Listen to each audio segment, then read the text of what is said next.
नमस्कार मित्रांनो, श्री स्वामी समर्थ. तुम्ही कधी स्वामी समर्थांच्या मठात दर्शनासाठी गेला आहात का? पण फक्त दर्शन घेऊन परत आलात, मग कदाचित तुम्हाला स्वामींच्या दर्शनाचं पूर्ण फळ मिळालंच नसेल. कारण स्वामी समर्थांच्या मठात गेल्यावर काही गोष्टी अशा आहेत ज्या प्रत्येक भक्ताने श्रद्धेने करायलाच हव्यात.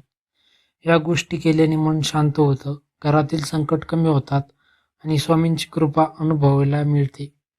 आजच्या या व्हिडिओमध्ये आपण जाणून घेणार आहोत स्वामींच्या मठात गेल्यावर कोणत्या गोष्टी नक्की कराव्यात आणि कोणत्या चुका अजिबात करू नयेत. मठात जाण्यापूर्वी मनाची तयारी. स्वामी समर्थ म्हणायचे, भिवू नकोस, मी तुझ्या पाठीशी आहे. पण स्वामींच्या कृपेचा अनुभव घ्यायचा असेल तर मठात जाण्यापूर्वी मन शांत आणि शुद्ध असणे खूप महत्त्वाचं आहे. आजकाल अनेक लोक मठात जातात पण मनात राग, अहंकार, चिंता, मत्सर घेऊनच जातात. अशा अवस्थेत केलेली पूजा केवळ एक औपचारिकता बनते. मठात जाण्यापूर्वी शक्य असल्यास स्नान करावे, स्वच्छ कपडे घालावेत, मनात स्वामींचं नाव घ्यावे आणि मी तुझ्याकडे आलो आहे स्वामी अशी भावना ठेवावी. कारण स्वामींना फक्त बाह्य पूजा नको असते, त्यांना भक्ताच्या मनातील प्रेम पाहिजे असतं. मठात प्रवेश करताना काय करावे? मठाच्या प्रवेशद्वाराजवळच पोहोचल्यावर घाई करू नका. अनेक भक्त मोबाईलवर बोलत बोलत किंवा गप्पा मारत जात असतात. पण मठ हे फक्त एक ठिकाण नाही, ते स्वामींचं जिवंत अस्तित्व मानलं जातं. म्हणून प्रवेश करताना प्रथम नमस्कार करा, डोळे मिटून स्वामींचं नामस्मरण करा आणि मनात म्हणा, स्वामी मला तुमच्या चरणी स्थान द्या. ही भावना अत्यंत शक्तिशाली मानली जाते. स्वामींच्या मूर्तीसमोर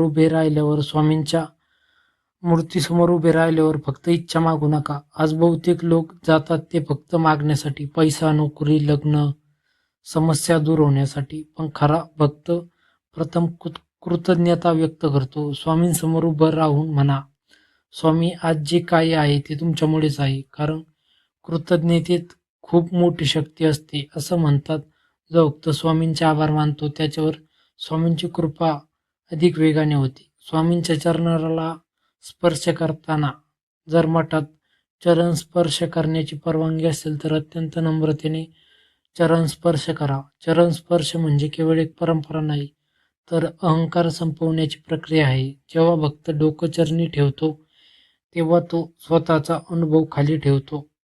अनेक भक्त सांगतात, चरण स्पर्श केल्यानंतर त्यांना मनात एक वेगळी शांतता जाणवली. मठात बसून नामस्मरण का करावे? ही गोष्ट फार कमी लोक करतात. दर्शन झालं की लगेच बाहेर पडतात. पण अनुभवी भक्त सांगतात, दर्शनानंतर काही वेळ मठात शांत बसणं अत्यंत महत्त्वाचं असतं. कारण त्या ठिकाणी एक वेगळीच आध्यात्मिक ऊर्जा असते. डोळे मिटा आणि फक्त स्वामींचा तारक मंत्र म्हणा, श्री स्वामी समर्थ, श्री स्वामी समर्थ.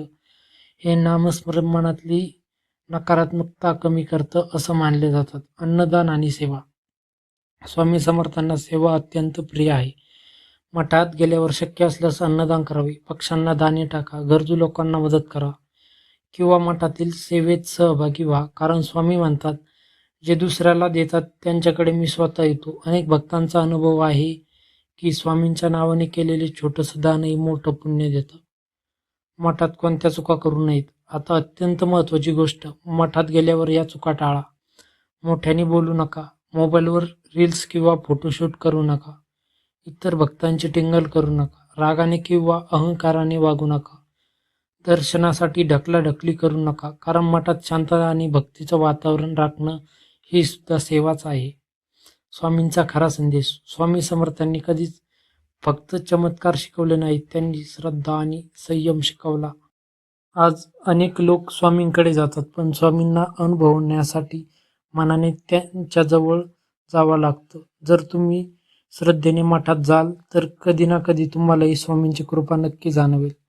पुढच्या वेळी तुम्ही स्वामींच्या मठात जाल तेव्हा फक्त दर्शन घेऊ नका, काही क्षण शांत बसा, स्वामींचं नाव घ्या आणि मनापासून म्हणा, स्वामी मला कधीही सोडू नका. कदाचित त्या क्षणीच तुमच्या जीवनात बदलाची सुरुवात होईल. जर तुम्ही स्वामी समर्थांचे भक्त असाल तर कमेंटमध्ये लिहा, श्री स्वामी समर्थ. आणि व्हिडिओ आवडला असेल तर लाईक करा, शेअर करा आणि आपल्या स्वामी भक्त सागर या चॅनलला सबस्क्राईब करायला विसरू नका. धन्यवाद. श्री स्वामी समर्थ.